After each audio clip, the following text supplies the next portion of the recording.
एक शाम प्राची टीवी पर सीरियल देख रही होती है। तभी उसकी सास वहां आती है। अरे सीरियल में तो ऐसे मग्न है जैसे आज रात का खाना पड़ोसी आकर बनाएंगे। मुझे पता ही नहीं था आपने अपने बेटे की शादी पड़ोस में भी की हुई है। हैं? मतलब?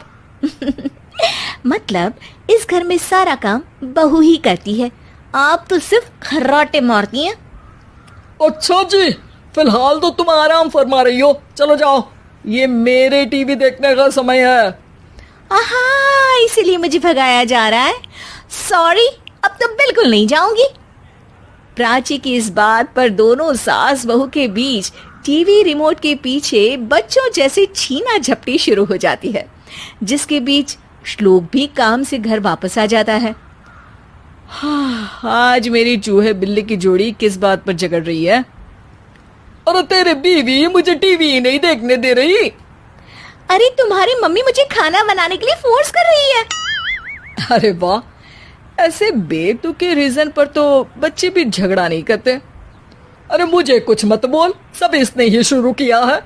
हाँ हाँ, जैसे आप तो बहुत दूध की धूली है ना। अरे बस, दोनों चुप। प्राची जाओ, खाने की तैयारी करो। और माँ तुम छोड़ो, तुम्हें क्या बोलूं, शांति से अपना सीरियल देखो, मुझे दोबारा लड़ने की आवाज सुनाई नहीं देनी चाहिए। ऐसा बोलकर श्लोक वहां से चला जाता है, जिसके पीछे पीछे प्राची भी कुछ न कुछ बड़बड़ाते हुए रसोई में चली जाती है। हाँ हाँ, सासू जी को तो कुछ बोलेंगे ही नहीं, बस मुझ पर ही हुक्म चलता है, खाना बनाओ, जैसे मैं इनके घर में खाना बनाने के लिए आई हूँ। इसी तरह शाम बीतती है और रात को श्लोक और प्राची की सास खाना खाकर सोने चले जाते हैं, लेकिन प्राची गुस्से में कुछ खाए बिना काम में ही लगी रहती है। इस घर में किसी को घंटा फिक्र नहीं पड़ता, मैं खाऊं या भूखी रहूं।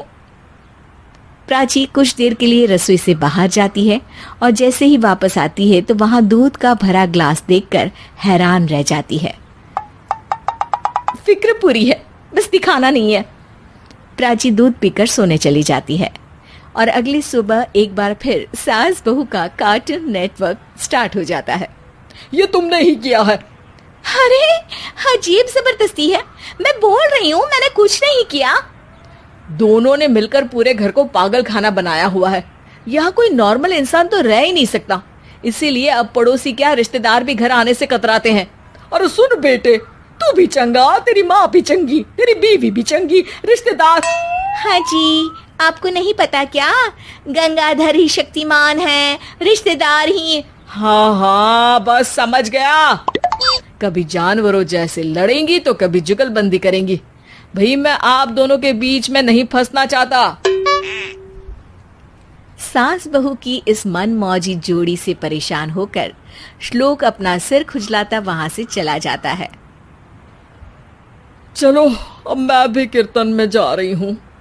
इस पर जैसे ही सास कमरे में अपना पर्स लेने जाती है तो वहां नाश्ते की प्लेट रखी देख मुस्कुराने लगती है और नाश्ता करके घर से बाहर निकलते हुए कुछ पैसे टेबल पर रख जाती है, जिसके कुछ देर बाद सिलेंडर वाला घर आता है। ओ मुरी मैया, मैं सिलेंडर के बारे में तो बिल्कुल भूल ही गई थी।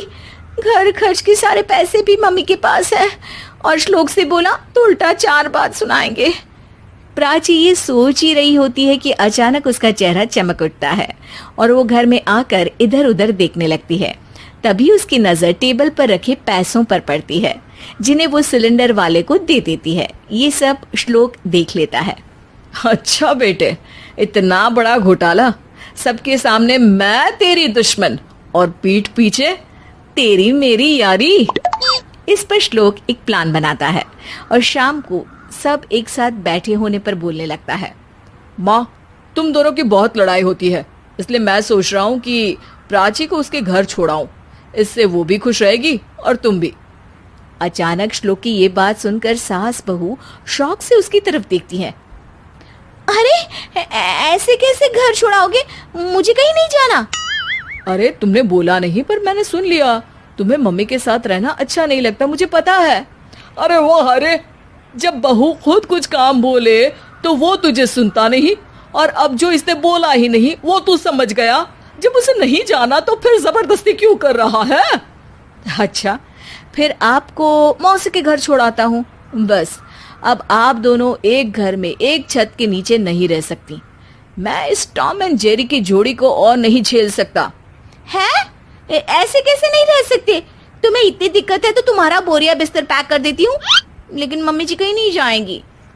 बिल्कुल यही सुनना था मुझे। अगर दोनों में इतना ही प्यार है फिर हर वक्त ये लड़ाई का नाटक क्यों करती हो? देखा मैंने कैसे माँ किचन में दूध रखती है और तुम उनके लिए कमरे में नाश्ता रखती हो, और कैसे वो पहले ही तुम्हारी दिक्कत समझकर घर में पैसे रखकर बाहर जाती है। अरे भाई, इतना ड्रामा तो डेली सोप में भी नहीं होता जितना तुम दोनों ने इस घर में फैलाया हुआ है। तू हमें टॉम एंड जेरी बोलता है ना, तो याद कर वो दोनों भी एक दूसरे को बाहर वालों की बुरी नजर से बचाने के लिए हमेशा सबके सामने लड़ते थे, लेकिन अकेले में दिक्कत के समय मदद भी तो करते थे। बस हमारा रिश्ता भी कुछ ऐसा ही है।